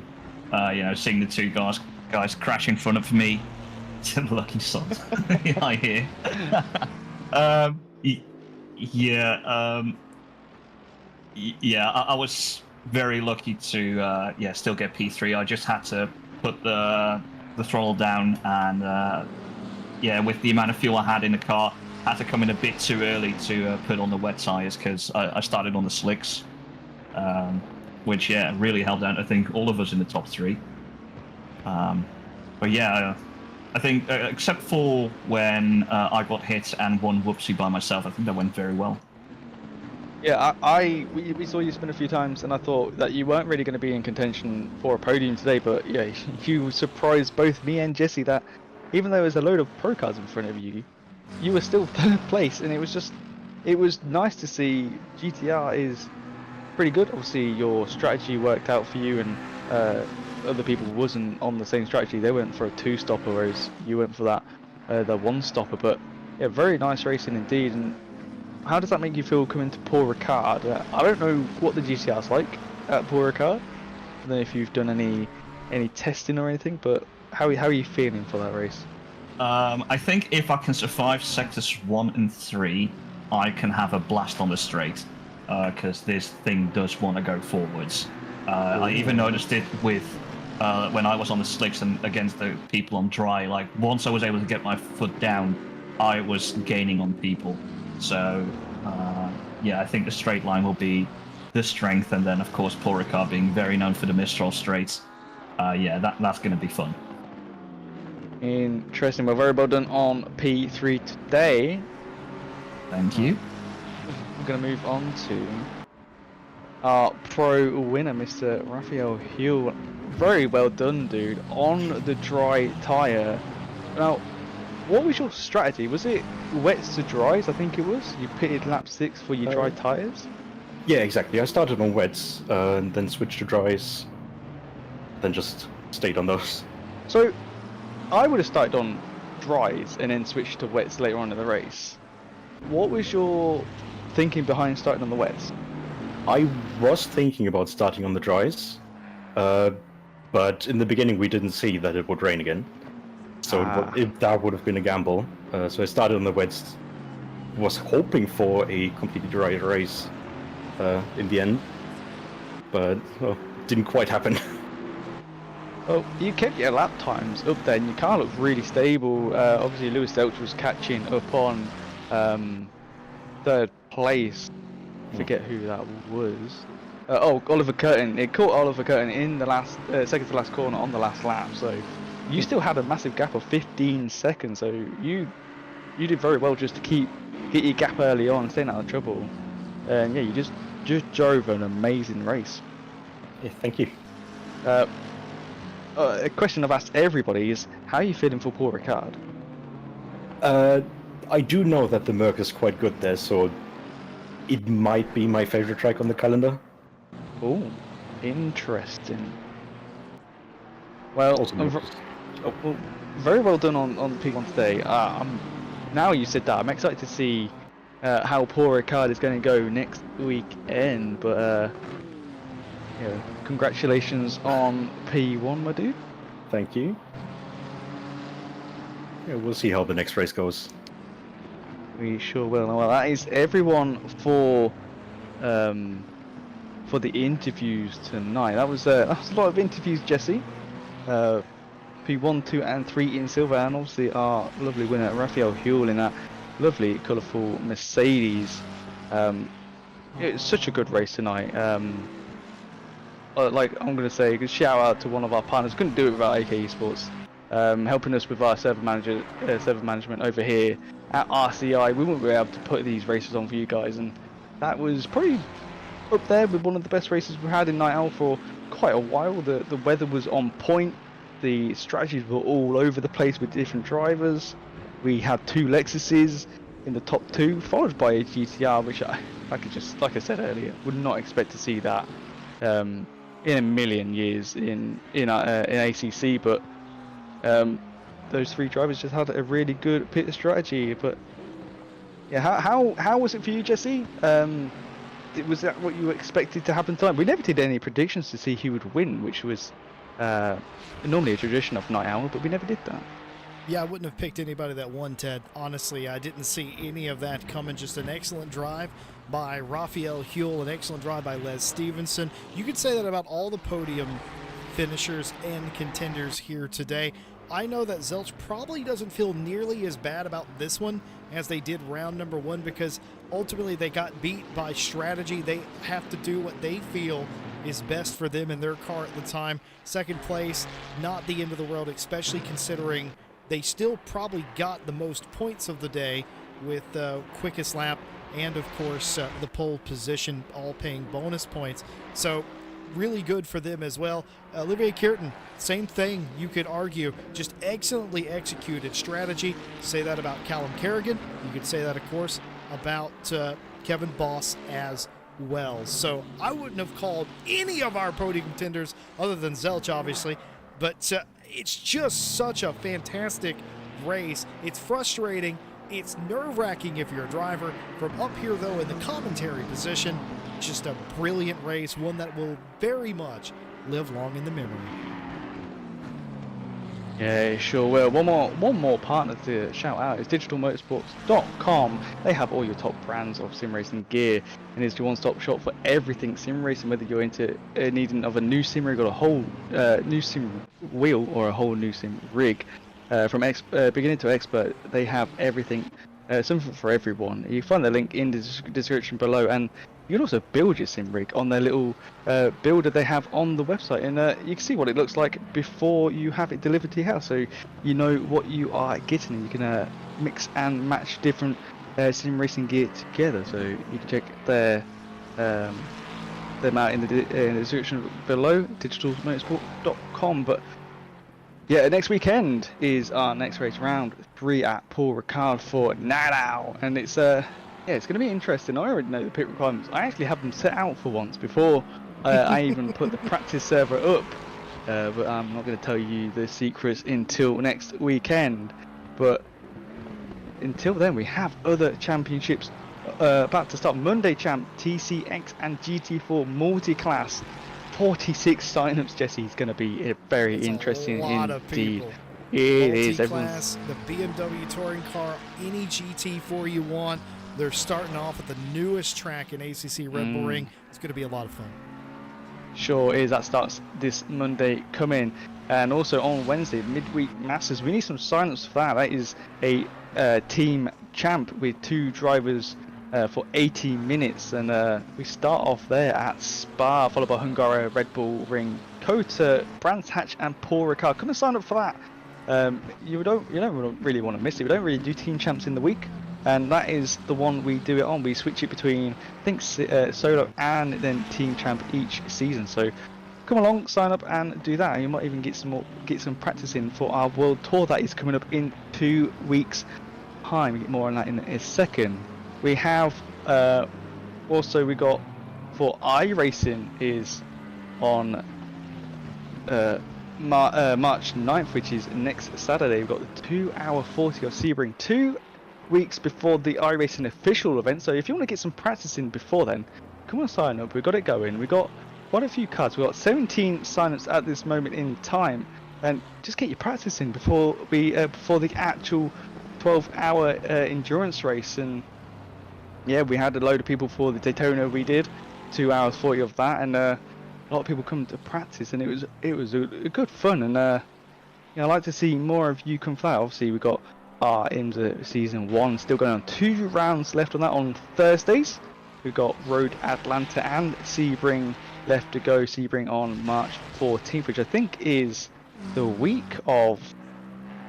No, it's the week before the 12 hour. So some more practice for you iRacing people. We've got quite a lot of cards in that one as well. And then we've got Friday Champ coming up with KTM Masters. We've got GT4 and GT2 starting at Brands Hatch. That will start on March 15th. That is 2 weeks away, just under 2 weeks away from now. And I'm in that, Jesse. I'm in most of the races in the weekday now. Thought I'd get dabble in with the GT4s, and yeah, it's going to be interesting to see how the pace difference between GT2 and GT4 on the straight. Yeah, it's going to be quite fun. You're a busy boy during the week. It's great to see you out there competing. I can't wait. KTM Masters is something that has never really been able to be done before. It's a culmination, a collab between a couple of our event managers, Ash Bibby and Kevin Boss, of course, thinking outside of the box, doing it in a different way. And I think the community, in a lot of ways, appreciates something a bit stranger than usual, just something different than GT3 at Spa. Of course, we got the World Tour. You're not going to want to miss that. Grab a buddy, grab a teammate or two. World Tour starts in about 2 weeks from today. Going to the Nürburgring, the 4 hours of Nürburgring, the opening round, and then in a month's time in April, it's Paul Ricard for 12 hours. But the 4 hour, the sort of, we'll call it the light opener to the series, with a quite short race, but still an endurance. Nonetheless, you never can tell what the weather's going to be like there in the mountains in Germany. Yeah, and don't forget the weekday champs for ACC and obviously iRacing. They don't have pre-queues, so you can just sign up.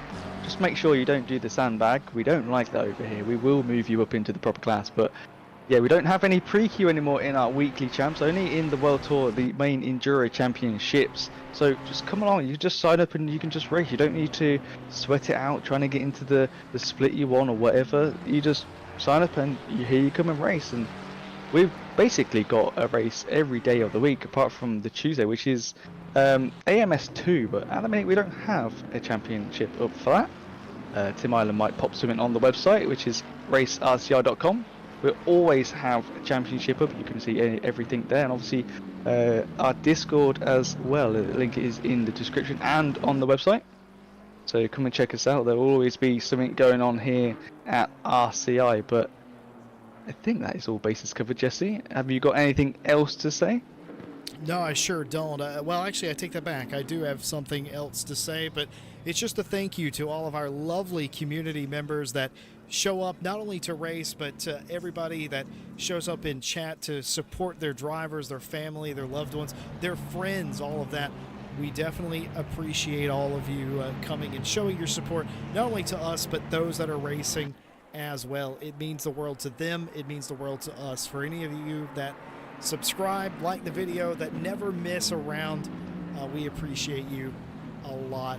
And we could do it without you, but it would be a lot less interesting. So we appreciate you all and all of your contributions you make to this community and have done over the years. Tonight, an absolute classic, and one race that if, hey, somebody you know likes racing, but maybe they weren't here tonight, give a link to the video to a friend or to somebody that would that enjoy a little bit of chaos in racing. That's what we had here today. Some surprise winners, some excellent racing there as Well, Ted, it's been an absolute pleasure tonight, and with this championship still wide open as we head into the middle section of the season, I can't wait to see what happens next weekend at Paul Ricard. Yeah, neither can I, Jesse Lee. But until next week, me and Jesse will see.